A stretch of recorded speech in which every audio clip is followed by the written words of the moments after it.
O Código de Defesa do Consumidor completa 28 anos em setembro.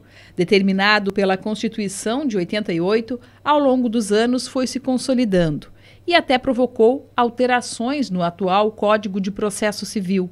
Assim como a evolução do CDC, os conceitos de consumo também mudaram, conforme nos relata o desembargador. E o que é importante destacar é a mudança do eixo do que nós tínhamos lá em 92, com praticamente 2 anos de vigência do Código do Consumidor e 4 anos, nem bem 4 anos, de vigência da Carta de 88.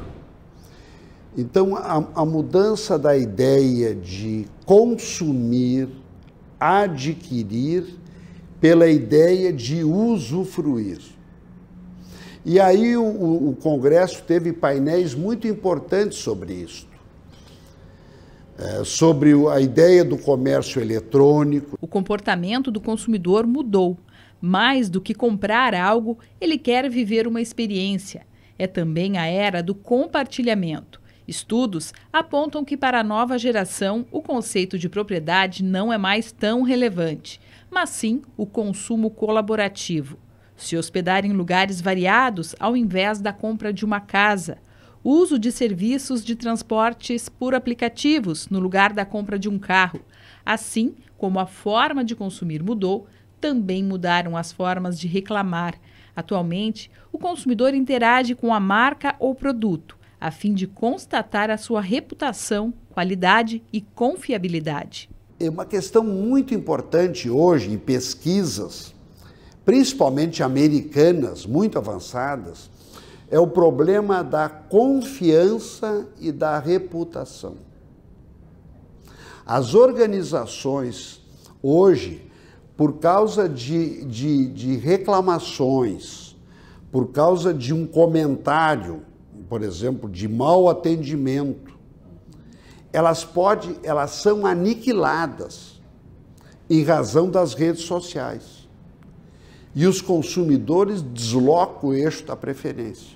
Nesse novo cenário, é possível que os problemas entre fornecedor e consumidor sejam mais facilmente resolvidos e sem a judicialização. Essa ideia de cada vez se valorizar mais o bom atendimento, com transparência. Transparência significa o seguinte: dar as informações importantes antecipadamente. Apesar do crescimento vertiginoso, no entanto, o comércio eletrônico recebeu destaque como uma área que precisa avançar em termos de legislação. Nós, no Brasil, a legislação ela vai a reboque dos acontecimentos. A legislação ela tem que ser mais ágil para atender esta nova realidade. A tentativa de reduzir as ações em massa foi o tema do painel apresentado pelo desembargador no Congresso. Ele defende um controle nas demandas repetitivas. Eu sempre lembro quando nós tivemos no primeiro ano, em 2014, na minha vice-presidência estavam afeitos 58 mil processos. E por um trabalho da nossa assessoria, reduzir de 58 para 44 mil processos. E esse trabalho depois rendeu já para o vice-presidente seguinte uma redução para 30 e poucos mil processos. Por quê? O trabalho do controle das ações de massa, substituindo a ideia, veja que nós temos da universidade, de um processo de antagonismo. Locatário versus locador. Consumidor versus fornecedor. Por uma ideia de uma solução de composição, de mediação, de conciliação.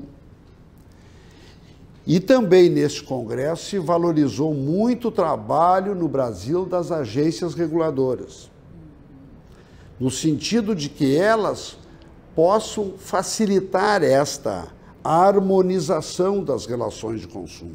Num primeiro momento, administrativo. Como é que o Poder Judiciário vai resolver 100 milhões de processos? Com esses procedimentos, com incidentes de resolução de demandas repetitivas, chamado IRDR, que nós tratamos, né? O controle das ações de massa, com o sistema de composição, conciliação, mediação. A arbitragem também acontece, se bem que ela acontece num cenário um pouco menor. Um dos fundadores do Instituto Brasileiro de Política e Direito do Consumidor, o desembargador, em conjunto com os demais integrantes, traz uma proposta que visa o comprometimento dos candidatos nas próximas eleições. Nosso instituto vai procurar conseguir dos candidatos à presidência da República um compromisso com os princípios da defesa do consumidor, os princípios da relação de consumo.